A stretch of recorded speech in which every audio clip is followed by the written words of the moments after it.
Pasar Wetan selalu hidup sejak matahari baru mengintip dari balik gunung. Suara pedagang bersahut-sahutan. Aroma sayur segar bercampur anyir ikan, dan langkah tergesa. Ibu-ibu rumah tangga berpadu. Menjadi orkestra pagi yang khas. Namun di antara semua kios dan lapak yang berderet sempit, ada satu yang selalu menjadi pusat perhatian, meski tanpa promosi atau teriakan.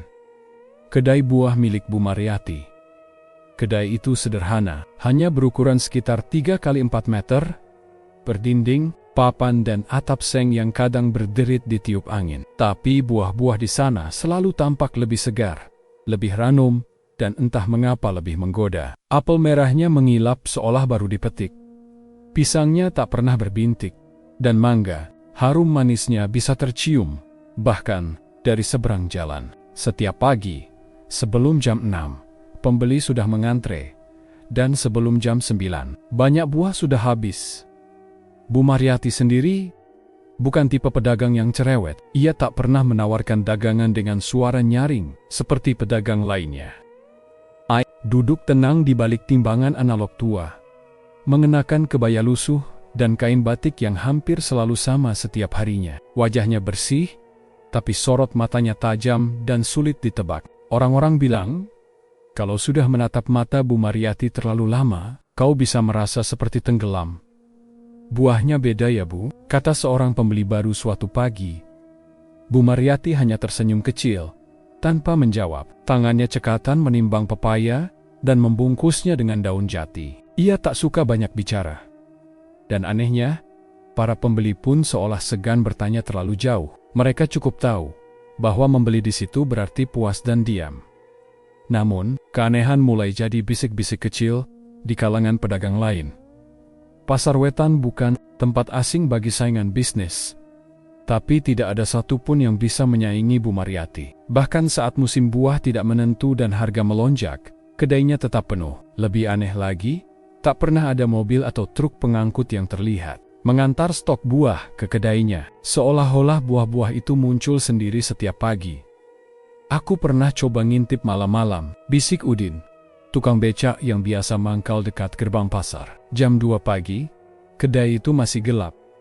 Tapi aku dengar suara kayak anak kecil menangis. Temannya tertawa gugup, menganggap Udin hanya mengarang. Tapi cerita serupa mulai terdengar dari beberapa penjaga malam lain. Mereka belan sekitar tengah malam sampai dini hari. Dari arah belakang kedai Bu Mariati kadang terdengar suara tangis pelan, lirih, seperti anak kecil yang merintih. Saat mereka mencoba mendekat, suara itu menghilang, diganti dengan bau anyir yang menusuk hidung. Namun tak ada satupun yang berani bertanya langsung pada Bu Mariati. Bukan hanya karena ia pendiam, tapi ada semacam aura dingin yang memancar dari tubuh perempuan itu. Seolah-olah kedekatan dengannya membuat udara sekitar lebih berat, napas lebih sesak. Orang-orang hanya bisa menerka, lalu melupakan. Karena buah-buah segar itu terlalu menggiurkan untuk ditinggalkan hanya karena bisik-bisik tak pasti. Suatu malam, seorang pemuda dari luar kota yang mengaku sebagai jurnalis independen datang dan bertanya pada beberapa pedagang. Ia tertarik menulis tentang keajaiban Pasar Wetan, terutama kedai buah legendaris itu. Ia mencoba mengambil gambar diam-diam, bahkan katanya sempat menulis sepintas wawancara kecil dengan salah satu pembeli tetap. Namun, sejak malam itu, ia menjeleng, kontrakan tempat ia menginap ditemukan kosong. Laptopnya tertinggal. Dengan satu file terbuka, potret kedai Bu Mariati dalam hitam putih, dengan bayangan seperti tangan kecil menempel di kaca belakang. Tak ada yang melapor, tak ada yang mencari. Pasar Wetan tetap sibuk keesokan harinya, seolah tak terjadi apa-apa. Setiap Senin malam, Bu Mariati menutup kedainya lebih awal. Ia menurunkan tirai bambu dan menggembok pintu tanpa suara. Tak ada yang tahu kemana ia pergi atau apa yang ia lakukan. Tapi menurut beberapa tetangga yang rumahnya berdekatan dengan pasar, sekitar jam 2 dini hari, samar-samar mereka bisa mencium bau buah yang sangat kuat dari arah kebun kecil di belakang kedai. Bukan aroma manis yang menyegarkan, tapi semacam perpaduan menyengat antara nanas, busuk dan darah kental. Anak-anak kecil yang bermain di sekitar pasar kadang menolak pulang melewati kedai itu. Jika matahari sudah terbenam, ada suara manggil dari belakang, "Bu," kata mereka, kayak suara bayi. Tapi gak ada bayinya. Para orang tua hanya mengelus kepala anak-anak mereka, menyuruh jangan bicara sembarangan. Tapi dalam hati, mereka pun tak bisa menolak merinding. Karena di balik wangi mangga dan segarnya jeruk di pagi hari, ada sesuatu di kedai Bu Mariati yang tak bisa dijelaskan oleh logika dan lebih baik tidak dicari jawabannya. 15 tahun lalu, sebelum kedai buah itu menjadi yang paling dicari di Pasar Wetan, Bu Mariati hanyalah pedagang biasa. Dagangannya sering layu sebelum laku. Suaminya meninggal karena kecelakaan saat mengantar buah keluar kota, meninggalkannya bersama satu anak laki-laki dan utang yang menumpuk. Kala itu ia sering duduk termenung di bawah gerobak kayunya, memandangi langit pagi yang tak menjanjikan apa-apa selain panas dan kepahitan. Sampai suatu malam, saat hujan turun deras tanpa henti, dan suara petir menggema memecah langit, Bu Mariati berjalan sendirian menuju alas gunging sebuah hutan tua yang dikenal sebagai tempat para orang pintar mencari kekuatan gaib. Ia mengenakan kain jarik dan membawa sesajen sederhana. Kepala ayam hitam, beras kuning, dan bunga 7 rupa yang ia kumpulkan dari pekarangan tetangga. Tak ada yang tahu apa yang mendorongnya. Mungkin putus asa, mungkin haus akan perubahan, atau mungkin dorongan itu datang dari bisikan halus yang membayanginya setiap malam, menjanjikan kekayaan dan ketenangan di tengah gelap dan lembabnya hutan. Saat jam hampir menunjukkan pukul 2 pagi, sosok itu muncul dari balik kabut dan semak-semek yang membusuk. Perlahan menjelma sosok tinggi menjulang, berjubah hitam lusuh, dengan wajah tertutup kain kasah. Tubuhnya tak bergerak seperti manusia, tapi melayang pelan, seolah meluncur dalam udara beku. Di bawah jubahnya, hanya terlihat tangan yang kurus panjang, dengan jari-jari yang lebih mirip akar kering daripada tulang. Suara yang keluar darinya terdengar berat, parau, seolah datang dari perut bumi sendiri. "Kau datang. Untuk apa?" Mariati Bu Mariati gemitar. Tapi ia menunduk dan menjawab mantap. "Saya ingin hidup. Ingin cukup. Ingin anak saya makan tanpa takut besok tak ada uang." Sosok itu tertawa lirih. Suara tawanya seperti pisau menggores. Legam. Kemudian, dari lengan panjangnya, ia mengeluarkan sebuah gulungan kain kulit tua yang penuh tulisan kuno berwarna merah tua. "Syaratnya, 1. Setiap bulan, harus ada darah anak kecil mengalir di tanahmu, di kebun belakang rumahmu." "Kalau saya tidak bisa?" tanya Mariati lirih. "Maka yang jadi tumbal, bukan cuma anak kecil, tapi seluruh darah keturunanmu. Sampai 7 turunan. Dan kamu akan diseret utuh ke liang tempat para pemakan tumbal dikurung." Tangan Bu Mariati bergetar hebat saat memegang bulu ayam yang dijadikan pena. Tapi ia menandatangani perjanjian itu dalam sunyi, dalam kedinginan, dalam ketakutan yang ia telan sebagai harga dari kehidupan yang lebih baik. Beberapa hari setelah itu, ia mulai melihat kesempatan pertama. Di sudut jalan menuju pasar, tepat di dekat tong sampah besar yang biasa dipenuhi kulit singkong dan sisa sayuran pasar, terdengar suara pelan Tenjizen Bai. Orang-orang yang lewat hanya melirik sekilas dan berlalu. Tak ada yang berani menyentuhnya, tapi tidak bagi Bu Mariati. Malam itu, ketika bulan nyaris bulat sempurna, ia mendekati tong sampah itu dengan langkah mantap. Di balik tumpukan karung plastik, tergeletak seorang bayi merah, kurus, tapi masih hidup. Matanya kecil terbuka, tangannya kecil dan berusaha menggenggam udara. "Maafkan aku," bisik Bu Mariati sambil menggendongnya dengan kain lusuh. Ia membawanya pulang. Tidak lewat pintu depan, tapi lewat jalan belakang, menuju kebun kecil di samping rumah. Dulu suaminya ingin menanam pohon jeruk di sana, tapi tanahnya keras dan tidak subur. Sekarang, tanah itu akan menjadi tempat sesuatu yang lain tumbuh, dengan ritual yang dibisikkan sosok berjubah dalam tidurnya. Bu Mariati mulai menggambar lingkaran dari garam, menancapkan 5 belati kecil di setiap sudut, dan meletakkan bayi itu di tengah, dibungkus kain putih. Bayi itu menangis sekali nyaring, memilukan, lalu suara malam kembali sunyi. Hanya angin yang lewat seperti ingin pergi secepatnya. Darah pertama jatuh ke tanah. Tanah itu menyerapnya cepat, seperti sudah lama haus. Dan sejak malam itu, pohon-pohon di sekitar rumah Bu Mariati mulai berubah. Daun-daunnya lebih hijau, buah-buah lebih besar. Beberapa minggu kemudian, kedai buahnya kembali buka. Dan Antak. Pertama kalinya, semua buah yang ia pajang habis diborong orang. Bahkan orang yang biasanya lewat pun, kini berhenti dan membeli. "Buahnya manis sekali, Bu," kata seorang ibu muda, sambil mencium pisang hasil belinya.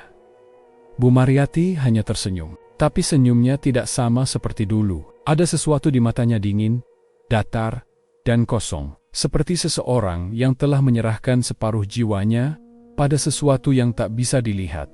Dan malam-malam berikutnya, setiap bulan, kebun belakang itu selalu disapu bersih. Tak pernah ada darah terlihat, tak pernah ada tangisan terdengar. Tapi tanah di sana selalu tampak lembab. Dan aroma manis buah dari kedai Bu Mariati mulai menyimpan sesuatu yang lebih dari sekadar kesegaran. Saat nama Bu Mariati diumumkan dalam daftar jemaah umroh gelombang kedua dari Kecamatan Wetan, banyak warga pasar terbelalak. Tak ada yang menyangka perempuan penjual buah itu bisa berangkat ke Tanah Suci. Biayanya tak sedikit, apalagi ia tidak pernah terlihat menerima bantuan siapapun. Namun seperti biasa, Bu Mariati hanya tersenyum. Ia tidak bercerita banyak, hanya berkata singkat bahwa ini rezeki dari Tuhan. Beberapa pedagang mengangguk. Ada pula yang hanya menatap diam. Dalam hati, mereka mulai merasa bahwa segala keberuntungan Bu Mariati seakan datang terlalu mudah, terlalu mulus. Namun siapa yang bisa mencurigai seseorang yang hendak berangkat ke rumah Allah? Di antara rombongan, Bu Mariati dikenal sebagai jemaah yang paling tenang. Ia tidak banyak bertanya, tidak banyak mengeluh. Di setiap salat, ia berdiri dengan tubuh tegap dan mata terpejam rapat, seolah seluruh isi dirinya tenggelam dalam doa. Dari luar, ia tampak seperti hamba yang sangat taat, bahkan beberapa pembimbing merasa kagum padanya. Namun, yang mereka tak tahu, doa-doa Bu Mariati tidak pernah benar-benar utuh. Setiap kali ia mengangkat tangan dan melafalkan takbir, ada suara lain dalam batinnya yang ikut berbisik, suara yang dalam, bergaung, mengingatkannya pada perjanjian yang ia tanda tangani di alas kuning. Ia mencoba mengabaikannya, mencoba memusatkan hati hanya pada Allah. Tapi semakin dekat ia pada Ka'bah, semakin kuat suara itu berdesing di telinganya. "Kau datang bahkan ke sini, tapi kau tak bisa membersihkan darah yang sudah kau siram sendiri. Kau bawa tubuhmu, tapi jiwamu sudah milik kami." Bu Mariati menggertakkan gigi, beristighfar dalam hati. Tapi setiap langkah yang ia ambil menuju Masjidil Haram terasa seperti menyeret rantai yang tak terlihat. Dan malam itu, ketika rombongan melakukan salat tahajud di sekitar Ka'bah, sesuatu terjadi. Suhu malam Mekah terasa lebih hangat dari biasanya. Lantai marmer di bawah telapak kaki dingin, tapi nyaman. Cahaya lampu menggantung di langit-langit, seperti bintang yang diturunkan. Doa-doa bergema lembut dari para jemaah yang bersimpuh, menangis dalam bisu mosing-mosing. Bu Mariati duduk di saf ketiga dari depan, tangan terlipat di pangkuan. Bibirnya bergerak lirih, membaca surat Al-Falaq. Tapi tiba-tiba, ia melihat sesuatu yang tak dilihat orang lain. Dari dinding Ka'bah yang hitam megah itu, perlahan muncul garis merah, tipis, lalu melebar. Seolah dari balik sutra kiswah, ada sesuatu yang mengalir. Darah. Bu Mariati membelalakkan mata. Darah itu menetes, jatuh ke lantai putih, 1 tetes, 2 tetes, lalu mengalir menjadi genangan, tapi tak ada yang terpleset, tak ada yang melihat, hanya dia. Lalu dinding itu retak, bukan benar-benar pecah, tapi dalam pandangannya, ia melihat tenggen-tenggen kecil mencuat dari celah dinding Ka'bah. Tangan anak-anak berdarah, memanggil-manggilnya, menggeliat. "IBU, ... Ibu, Ibu." Tubuh Bu Mariati tiba-tiba gemetar. Ia tak bisa mengatur napas. Seluruh tubuhnya terasa terbakar dari dalam. Matanya memerah, dan suara lirih keluar dari tenggorokannya. Seperti bukan suaranya sendiri. Jemaah di kanan kirinya menoleh. Seorang ibu tua berseru pelan, "Astagfirullah. Dia kerasukan." Beberapa pembimbing menghampiri. Mereka mencoba menenangkannya. membacakan ayat suci, tapi Bu Mariati hanya menunduk, tidak mengamuk, tidak berbicara, hanya mematung dengan bibir bergetar dan mata membelalak tanpa fokus. Ia melihat Ka'bah berguncang, darah menetes dari langit. Dan suara-suara itu tangisan, tawa kecil, jeritan yang berlapis-lapis, mengisi kepalanya seperti hujan batu. Namun, saat ia membuka mulut, tidak ada yang keluar. Hanya sunyi. Ketika kembali ke penginapan, pembimbing menyarankan agar Bu Mariati beristirahat. Mereka tidak membahasnya lebih jauh, menganggap itu mungkin efek kelelahan atau gangguan jin yang biasa terjadi pada sebagian jemaah.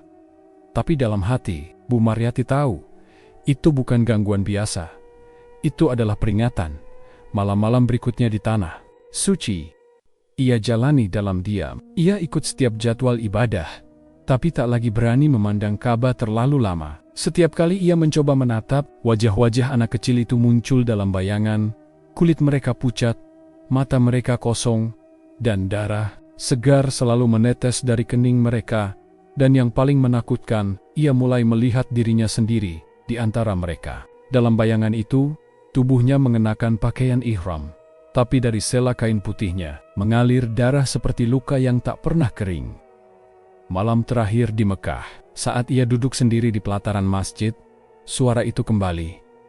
Kau bisa bersujud 1000 kali, tapi darah tak bisa kau bersihkan dengan air Zam-Zam. Kami tetap menunggu. Setiap bulan, pesawat dari Jeddah mendarat di Bandara Internasional pada malam hari. Waktu itu, sebagian besar jemaah umroh tampak lega. Wajah mereka bersinar penuh syukur dan harapan baru. Mereka bersenda gurau, menelepon keluarga, dan memeluk satu sama lain sambil mengucap Alhamdulillah, pulang dengan selamat. Tapi, di tengah keramaian itu, Bu Mariati berjalan paling belakang, menarik kopernya pelen-pelen, seperti tidak benar-benar tahu kemana harus melangkah. Matanya tak lagi bersinar seperti dulu, pandangannya kosong, menembus kerumunan, seolah menatap sesuatu yang tak dilihat orang lain. Saat turun dari mobil travel di kampung, beberapa tetangga menyambut dengan senyum dan sapaan. Alhamdulillah, sudah pulang? Bu Mariati, doain ya Bu, semoga bisa nyusul ke Tanah Suci. Tapi begitu mereka menatap mata Bu Mariati dari dekat, senyum mereka perlahan memudar.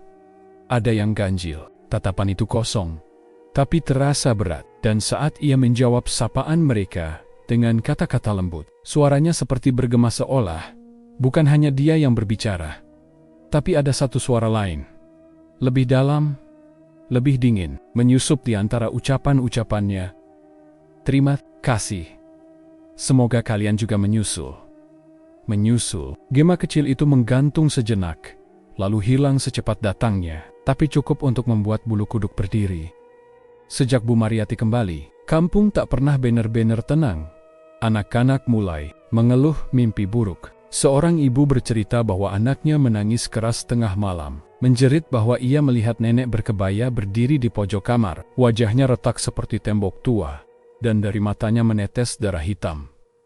Di pagi harinya, anak itu demam tinggi dan tidak bisa bicara sepanjang hari. Lalu, satu persatu anak-anak mulai menghilang. Awalnya hanya satu, seorang bocah laki-laki, putra pemulung yang tinggal di pinggir rel, dikiranya kabur atau ikut ayahnya bekerja keluar kota. Tapi beberapa hari kemudian, bocah perempuan lain dari RT sebelah tidak pulang bermain. Warga mulai panik, laporan ke ketua RT dibuat, pencarian dilakukan, hingga aparat turun tangan. Tapi tak ada jejak, tidak ada petunjuk, hanya beberapa mainan yang ditemukan berserakan di dekat saluran air, dan kain kecil dengan bercak merah yang belum sempat kering sepenuhnya. Kabar ini menyebar cepat. Para orang tua mulai melarang anak-anak bermain sore. Mereka dijaga ketat, dikunci di dalam rumah menjelang maghrib. Namun semua itu terasa percuma, karena rasa takut yang muncul bukan hanya karena anak-anak menghilang, tapi juga karena sesuatu yang lain ikut muncul. Dalam mimpi, Pak Jono, tukang becak yang biasa mangkal dekat warung kopi, menceritakan mimpinya dengan suara gemetar. Dalam tidurnya, ia berjalan di jalan kampung seperti biasa. tapi langit berwarna merah darah, dan angin berbisik seperti suara anak-anak meninges. Di Yujang Gang, ia melihat sosok tinggi berjubah hitam berdiri diam. Tingginya tak masuk akal lebih dari 2 meter. Bahunya sempit, kepalanya tertutup kain kasa kotor, dan dari bawah jubahnya menjuntai tenggen-tenggen kecil, seperti tangan anak-anak, menggeliat dan menggenggam udara. Dalam mimpi itu, Pak Jono berbalik lari, tapi kakinya seperti menancap di tanah. Dan saat ia berusaha menjerit, sosok itu bergerak, melayang cepat, lalu berhenti hanya sejengkal dari wajahnya. Suaranya seperti gemuruh dalam sumur tua. Tumbal belum selesai. Darah belum cukup. Pak Jono terbangun dengan tubuh basah oleh keringat. Tapi bukan hanya dia yang bermimpi seperti itu. Beberapa warga lain mulai mengaku mengalami hal yang sama. Selalu sosok itu. Selalu malam yang merah. Selalu suara yang sama. Dan yang paling membuat mereka ketakutan, setiap kali mimpi itu datang, esoknya selalu ada anak yang menghilang. Namun di tengah semua kegaduhan itu, Bu Mariati tetap seperti biasa. Kedai buahnya tetap buka, buah-buahnya tetap segar. Bahkan semakin banyak pembeli dari luar kampung datang karena katanya buah di sana beda. Manisnya lain. Bu Mariati tetap duduk di balik meja timbang, mengenakan kebaya lusuh dan batik coklat tuanya. Tapi jika diperhatikan baik-baik, kulit tangannya kini mulai tampak pucat kekuningan, dan di bawah kukunya seperti ada noda hitam yang sulit dibersihkan. Beberapa pembeli berkata, suara Bu Mariati makin aneh. Saat berbicara, kadang terdengar suara lain yang mengikuti lebih berat, berbisik, atau mendesis, seperti 2 pita suara yang berbicara bersamaan. Terima kasih Bu. Sama dash sama, ... ma ... Lalu ia tertawa kecil, dan suara itu menggema. Seperti suara tawa dari balik gua. Lela belum genap berumur 11 tahun ketika ia mulai melihat hal-hal yang tidak dilihat orang lain. Sejak kecil, ia memang berbeda. Matanya sering menatap kosong ke satu titik. Dan kadang ia berbicara sendiri dengan suara yang lirih dan pelan, seolah tengah berbincang dengan sesuatu yang tak tampak. Anakmu terlalu sering melamun. Begitu komentar guru-gurunya di sekolah. Tapi ibunya, Bu Warti, hanya tertawa. Namanya juga anak kecil, imajinasi mereka memang begitu. Namun semua itu berubah sejak Bu Mariati pulang dari umroh. Beberapa hari setelah kepulangan perempuan tua itu, Leila mulai mimpi buruk. Dalam tidurnya, ia berjalan menyusuri lorong sempit dan gelap. Dindingnya dari tanah merah lembab, dan udara di dalamnya berbau amis, seperti besi yang direndam dalam air tua. Di ujung lorong itu, ia melihat anak-anak, 5, 6, kadang 7. Tubuh mereka kotor dan pucat. Beberapa tak memakai pakaian. Kulitnya lebam seperti habis dipukul. Mereka tidak bicara, tapi menatap Lela dengan mata sayu, seolah ingin menyampaikan sesuatu yang tak mampu diucap. Pada malam ketiga, salah satu dari mereka, seorang bayi dengan tali pusar, masih menempel menggenggam tangan Lela dan menunjuk ke suatu arah kedai buah Bu Mariati. Lela terbangun dengan napas memburu, keringat dingin membasahi punggung. Tapi yang lebih mengejutkan, telapak tangannya masih terasa hangat seperti banner-banner baru saja digenggam. Siang harinya, Lela duduk diam di depan rumah. Pandangannya tertuju ke arah pasar yang tampak lengang di kejauhan. Kedai Bu Mariati tampak seperti biasa, papan bertuliskan segar dan murah, tergantung di atas buah-buahan, tertata rapi di rak. Tapi bagi Laila, kedai itu seperti menghitam di matanya. Buram, gelap, dan seolah berdetak seperti jantung yang berdenyut dalam tanah. Ia menunggu ibunya yang sedang mencuci pakaian, lalu pelan-pelan berkata, Bu, aku tahu kemana anak-anak itu pergi. Bu Warti tak mengangkat kepala. Anak-anak yang mana? Yang hilang. Mereka ada di bawah tanah, di belakang rumah Bu Mariati.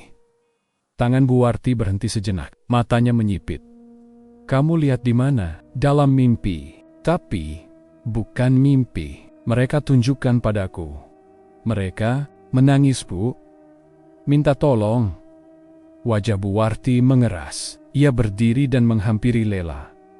suaranya berubah, tak lagi hangat. Sudah kubilang ya, berhenti ngomong yang aneh-aneh. Mau orang kampung bilang kamu gila, Bu? Aku serius. Lela memegangi lengan ibunya. Kalau tidak cepat, mereka akan ambil anak-anak lain. Malam ini aku lihat ada yang di bawah. Tamparan itu datang tiba-tiba. Cepat dan keras. Lela terdiam, memegang pipinya yang panas. Malu aku kalau kamu terus-terusan ngelantur.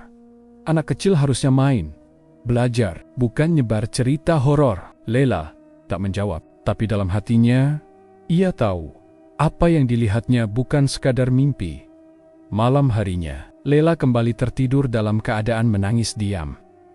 Dan dalam tidurnya, lorong itu muncul lagi. Kali ini lebih panjang, lebih dingin, dan Lela merasa kakinya benar-benar melangkah di tanah basah yang menyerap air seperti darah. Di dinding, terpahat lambang aneh, seperti mata yang dikelilingi kuku-kuku tajam.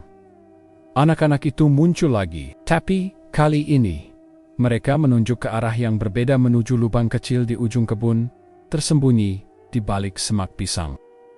Salah satu anak itu membuka mulut, dan untuk pertama kalinya, Lela mendengar suaranya. Di bawah sana, daging kami dipotong, tulang kami ditanam. Lela menjerit dalam tidur. Ibunya terbangun dan membangunkannya, tapi ia hanya menangis dan tak bisa berkata apa-apa.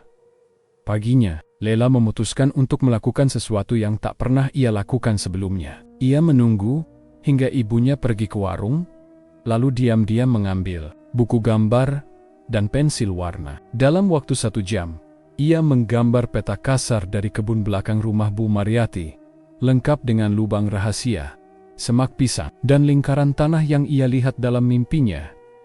Ia juga menggambar wajah anak-anak. It's 10 gambar kecil, semua dengan mata kosong dan mulut terjahit benang merah. Gambar itu ia simpan di bawah bantal. Tapi malam itu, angin bertiup lebih kencang dari biasanya. Jendela kamarnya terbuka sendiri. Dan untuk pertama kalinya, sosok tinggi berjubah hitam muncul dalam mimpinya, menggenggam boneka yang lehernya terpuntir.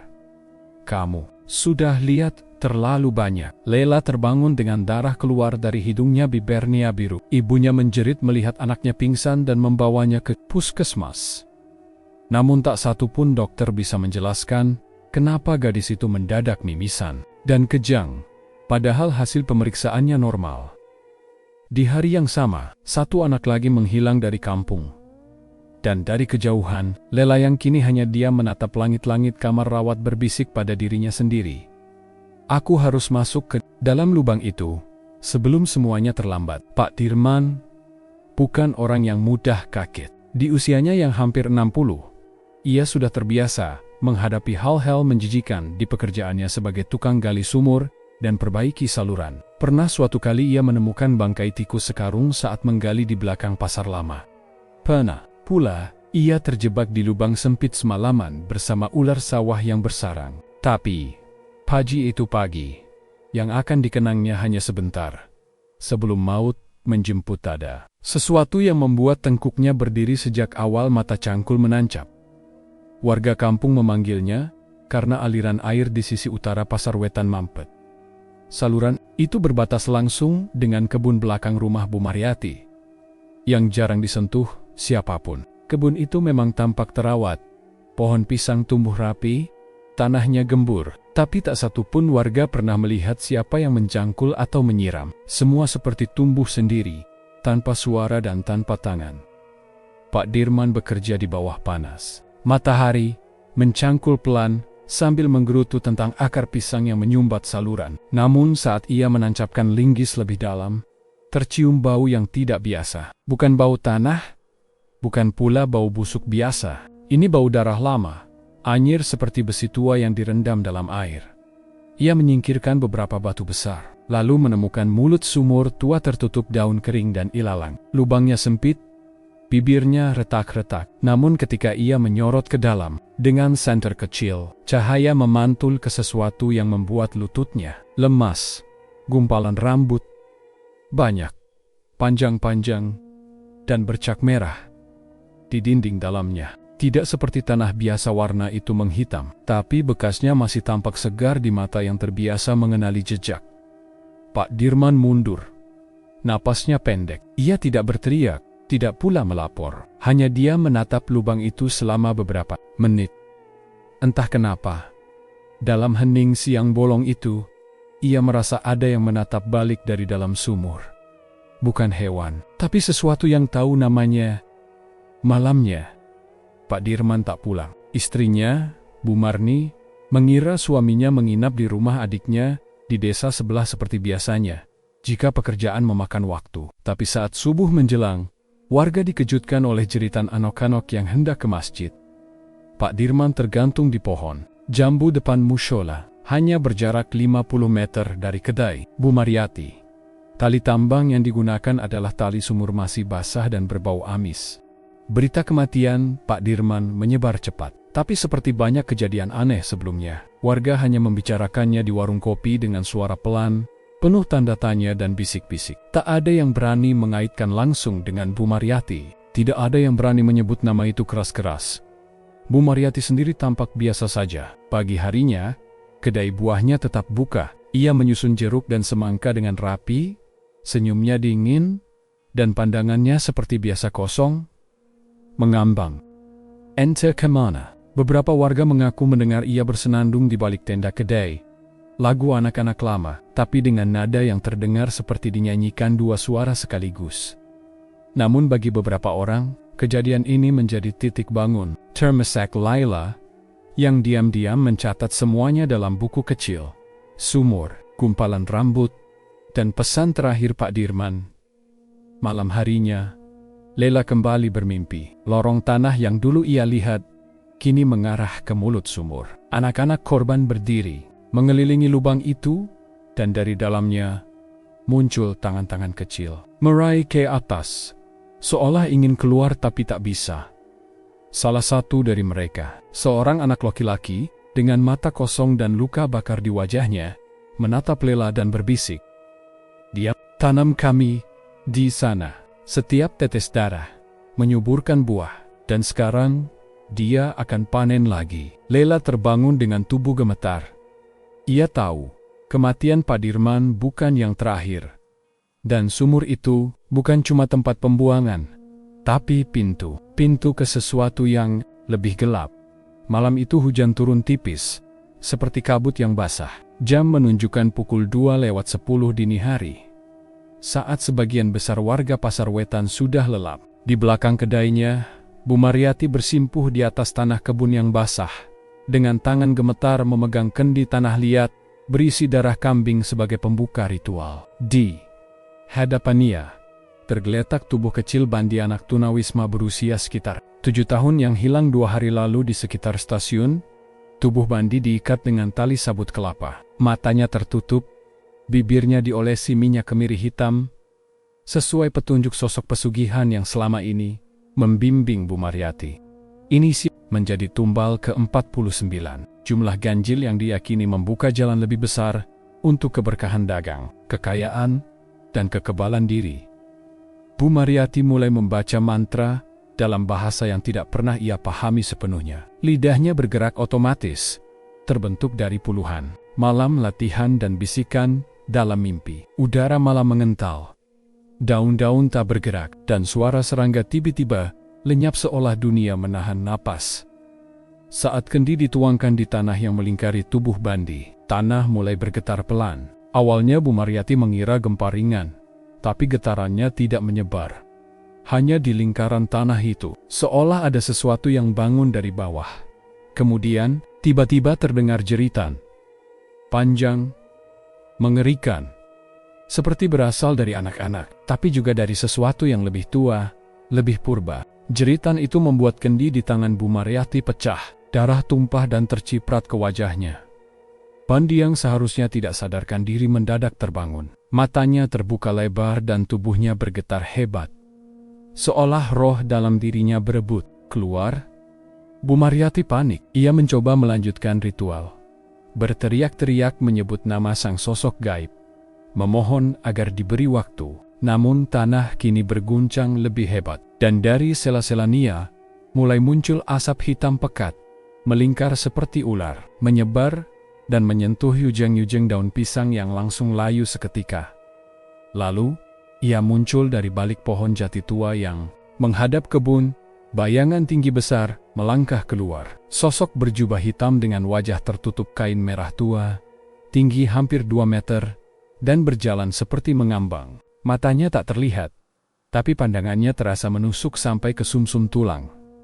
"Tumbalmu gagal, Mariyati." Suara itu terdengar seperti bergema dari dalam gua Parau, dalam dan berganda, seolah bukan satu makhluk yang bicara, tapi ratusan jiwa. Bersamaan, Bu Mariyati berlutut. Ia gemetar, menangis, dan merangkak mendekati lingkaran tanah. "Maafkan aku tak sengaja. Anak ini melawan, roh-roh lain mengganggu. Aku akan cari ganti." Malam ini juga, sejak malam tumbal gagal itu, Bu Mariyati tak lagi tidur dengan tenang. Malam-malamnya diisi oleh suara tangis anak-anak yang terdengar dari loteng, dari balik sumur tua, bahkan dari bawah ranjangnya sendiri. Semula ia mencoba mengabaikan. Namun, makin lama, suara-suara itu tidak hanya hadir di malam hari siang bolong pun. Ia bisa mendengar tawa kecil yang berubah menjadi isakan, atau nyanyian kanik-kanik, kanik-kanik yang tiba-tiba berhenti seperti dicekik. Warga sekitar mulai menjauh. Beberapa tetangga mencium bau anyir dari belakang kedainya. Ada pula yang mengaku melihat bayangan kecil berdiri mematung di antara pohon pisang, atau menatap dari balik jendela kamar Bu Mariyati, yang selalu tertutup tirai tebal. Tapi semua itu belum seberapa dibanding kutukan yang mulai merobek tubuhnya sendiri. Hari pertama, tangannya terasa gatal dan panas seperti digigit ribuan semut. Ia kira itu alergi biasa, tapi saat ia cuci tangan di ember, kulitnya mengelupas sendiri lambat dan menyakitkan, seperti disayat dengan pisau kecil. Lapisan demi lapisan daging mulai membusuk, warnanya menghitam, lalu muncul bau busuk seperti bangkai tikus di musim hujan. Ia mencoba mengobati sendiri, beli salep, ramuan tradisional, bahkan sempat memanggil tukang ruqyah, tapi yang datang malah pingsan saat melihat bayangan tangan anak-anak bergelantungan di langit-langit rumah. Seminggu kemudian, wajahnya mulai berubah. Awalnya hanya terasa kaku. Saat ia menghadap cermin, pipi kanannya seperti tak bisa digerakkan. Lalu, tanpa peringatan, muncul retakan seperti tanah kering di musim kemarau. Garis-garis kecil itu membelah wajahnya perlahan, membentuk pola yang tak beraturan. Dan, dari retakan itu, keluar cairan merah gelap, bukan darah biasa, melainkan kental seperti oli dan berbau besi karat. Ia mencoba menyembunyikan semua itu dari warga, tetap berdagang, tetap tersenyum meski setengah wajahnya tertutup jilbab lebar. Tapi sorot matanya tak bisa bohong. Bahkan anak-anak yang biasanya mengintip-intip kedai, kini menjerit ketakutan jika melihat sekilas wajah Bu Mariyati. Kutukan, Ka'bah telah turun.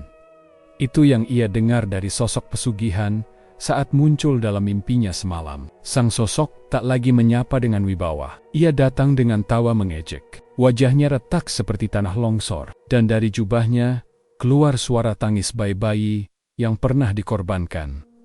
"Kau bawa darah ke tempat suci, maka tempat suci mengembalikannya padamu." Dan kutukan itu tak hanya hadir dalam wujud fisik.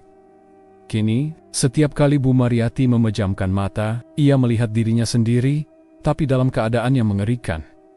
Dalam mimpi-mimpinya, ia berdiri di padang pasir gelap tanpa langit. Angin kencang membawa jeritan, dan tanah di bawahnya dipenuhi jejak-jejak kaki kecil. Tak jauh dari situ, tampak sumur besar yang meluap dengan darah. Dari sumur itu, keluar satu persatu arwah anak-anak. Tubuh mereka robek, ada yang tanpa kepala, ada yang tangannya patah, seperti dipelintir. Mata mereka kosong, tapi mereka semua menatap ke arah Bu Mariyati.